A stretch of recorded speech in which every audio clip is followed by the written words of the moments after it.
فارتقي في الخير وارقى أفقا، إنها العلياء تبغي مسلما، أنت عنوان لأمجاد الأولى، فاهجر الأوحال واصعد في السماء. أعوذ بالله من الشيطان الرجيم.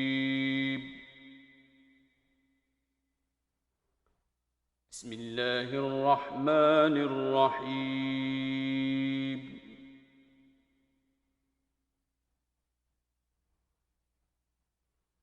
الحمد لله رب العالمين،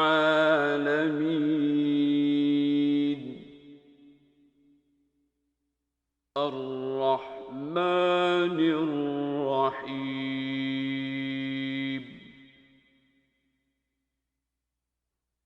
مالك يوم الدين،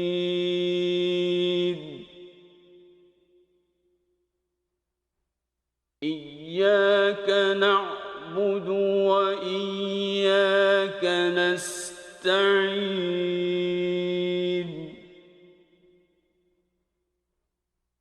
اهدنا الصراط المستقيم،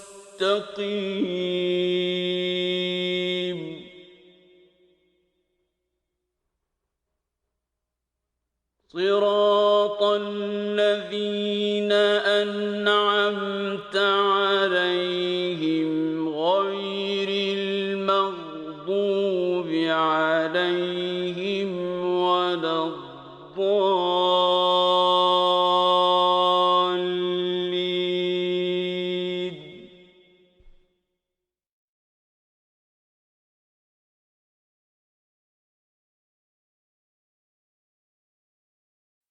Assalamu alaikum wa rahmatullahi wa barakatuh. Les éditions Orientica ont le plaisir de vous présenter un cycle de cours d'apprentissage des règles de la psalmodie de notre noble Coran, Al-Qur'an al-Karim. En effet, tout musulman et toute musulmane ont le devoir de réciter le Coran tout en respectant les règles de sa psalmodie. Intitulé en arabe Ahkam al-Tajwid. Alors, que signifie le mot tajwid?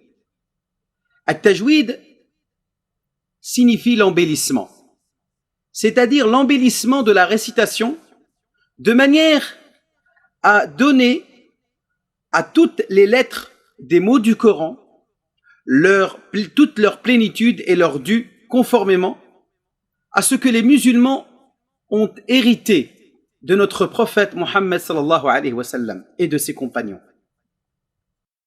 Ceci afin d'acquérir la satisfaction d'Allah subhanahu wa ta'ala, car la récitation du Coran est un acte d'adoration. Et comme tout acte d'adoration, on se doit de respecter la sunna du prophète Mohammed sallallahu alayhi wa sallam, c'est-à-dire la conformité quant à la pratique du rituel. Donc, l'apprentissage de la pratique du tajwid, qui désigne la capacité de réciter le Coran de manière correcte, conformément à l'enseignement de notre prophète Mohammed sallallahu alayhi wa sallam, est une obligation individuelle, contrairement aux autres sciences religieuses. Dieu dit dans le Coran « وَرَتِّلِ الْقُرْآنَ تَرْتِيلًا » et récite le Coran comme il se doit. Voyons comment tout musulman doit réciter Surat Al-Fatiha. أعوذ بالله من الشيطان الرجيم. بسم الله الرحمن الرحيم. الحمد لله رب العالمين. الرحمن الرحيم. مالك يوم الدين. إياك نعبد وإياك نستعين. اهدنا الصراط المستقيم. صراط الذين أنعمت عليهم غير المغضوب عليهم ولا الضالين.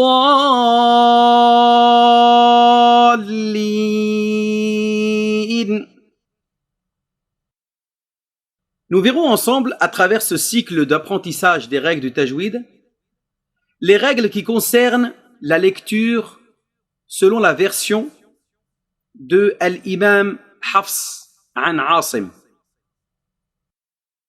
C'est celle, bien entendu, la lecture la plus répandue dans le monde, même si toutes les autres lectures et autres variantes sont tout autant authentiques que celle-ci. Nous verrons à travers aussi ces cours les différents chapitres et autres règles qui concernent la récitation du Coran.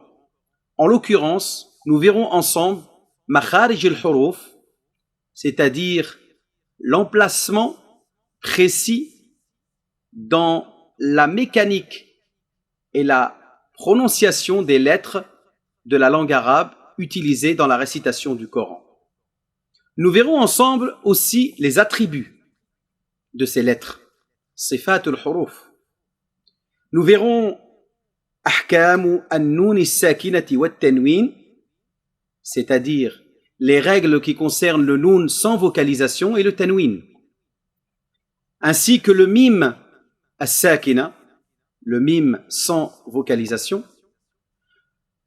Nous verrons ensemble les règles qui concernent ahkamul mudud, c'est-à-dire les règles qui concernent le prolongement des lettres et la durée à laquelle nous devons respecter le prolongement des lettres du Coran. Nous verrons ensemble aussi ahkamul ra'i, les règles du ra, de la lettre ra, qui sont spécifiques à la lettre ra, mais aussi spécifiques à la lettre lam, de lam al-jalala, c'est-à-dire de la terminologie divine Allah. Ainsi, nous verrons ensemble l'ensemble de toutes les règles qui nous permettent de réciter le Coran convenablement et conformément à ce qui nous a été révélé par notre prophète Muhammad sallallahu alayhi wa sallam.